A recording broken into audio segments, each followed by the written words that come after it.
Do you want more success, more growth, more results? Then it's time for the Boundless Success Accelerator from the Modern Observer Group. This isn't your average coaching program. It's where top performers come to dominate. Weekly group sessions, on-demand coaching, a community that's got your back, and a power-packed library of tools to supercharge your business and career. No more excuses, no more waiting. Get in, level up, and start building the life you've been dreaming about. Visit us at modernobserver.com/boundlesssuccess to join today. Let's get you to the next level. We're here because the news is being distorted. We're here because people are being inundated with misinformation on social media. We're here because people are being judged guilty until proven innocent. We are fighting back with facts. This is not a safe zone, so buckle up, Buttercup. This is the raw, naked truth.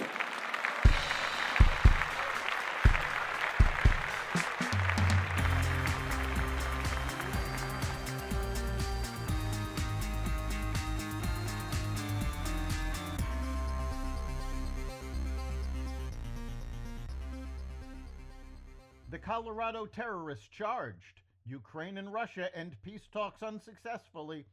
Trump and Xi to speak this week, and more.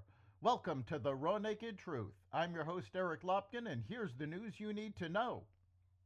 Mohammed Salman, a 45-year-old Egyptian national living illegally in the U.S., has been charged with federal hate crimes and 16 counts of attempted murder after attacking a pro-Israel group in Boulder, Colorado with Molotov cocktails on Sunday. Disguised as a gardener, Solomon threw 2 incendiary devices, planning to use 18 at the group, which included an 88-year-old Holocaust survivor, while shouting "Free Palestine," according to officials. He told authorities he'd planned the attack for a year, researched bomb-making online, and hoped to die during the assault, which he live-streamed. The incident drew condemnation from President Trump, who blamed Biden's immigration policy for allowing Solomon to remain in the U.S. The FBI reported that aside from Solomon having planned the attack for a year, he told law enforcement that he wanted to kill all Zionist people and wished they were all dead. Peace talks between Ukraine and Russia in Istanbul ended in just over an hour Monday with no ceasefire deal, only a prisoner exchange for sick and young detainees. The meeting came on the heels of a surprise Ukrainian drone strike that destroyed more than 40 Russian aircraft, including nuclear-capable bombers, catching the Trump administration off guard. President Trump, who has criticized both Putin and Zelensky, warned that Putin is playing with fire and said Russia risks consequences if it keeps stonewalling negotiations. Ukrainian intelligence confirmed that China has supplied at least 20 Russian military production facilities with supplies and equipment. The findings reveal how China has circumvented international sanctions to support Russia's war effort. A White House official told CNBC that President Trump and Chinese President Xi Jinping are likely to speak this week after the U.S. and China traded accusations of violating their recent trade deal. President Trump claimed on Friday that China had violated the deal struck in Geneva, while China said Monday that the U.S. had breached it by imposing new restrictions, including those on chip sales. China's Ministry of Commerce said that if the U.S. continued this behavior, China would take resolute and forceful measures to safeguard its legitimate rights and interests. President Trump announced that he planned to eliminate federal protections on millions of acres of land in Alaska, which would allow mining and drilling in large swaths of the state.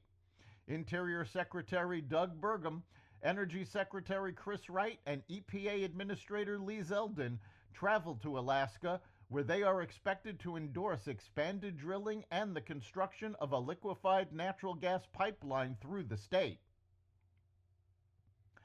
MSNBC's revamped lineup has been a misfire through 1 month, with Jen Psaki shedding half the audience her predecessors averaged in the same time slot, and other new programming struggling to attract viewers.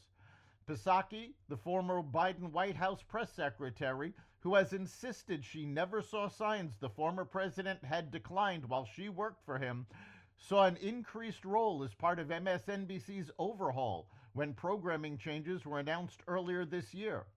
Psaki took over MSNBC's coveted 9 p.m. Eastern time slot on Tuesday through Fridays last month as The Rachel Maddow Show returned to only airing on Mondays after Maddow temporarily returned to airing 5 nights a week during President Trump's first 100 days in office. The Briefing with Jen Psaki averaged 971,000 total viewers from its May 6th debut through May 28th, shedding a staggering 47% of the audience that Maddow and Alex Wagner pulled in at 9 p.m. throughout 2025. That's the Raw Naked Truth.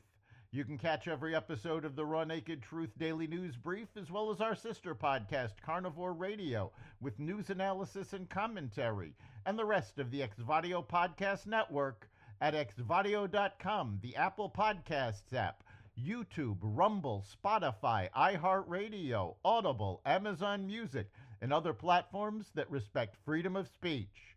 We'll see you next time.